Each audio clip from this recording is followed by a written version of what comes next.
तो आज हम आए कस्टमर के पास और आप यहाँ देख ही सकते हैं गैस लीकेज है कि क्वार्टर के पाइप पे आइस आ चुका है। कैरियर की मशीन है, आज हम आपको दिखाते थे। इसमें प्रेशर भी देखिए 50-60 के आसपास है।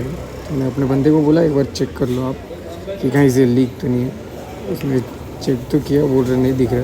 फिर मैंने देखा और ये देखिए यू बैंड के एकदम नीचे वाले पाइप से लीकेज है। तो आप सभी ये बताइए कितने रुपए में ये काम हो सकता है।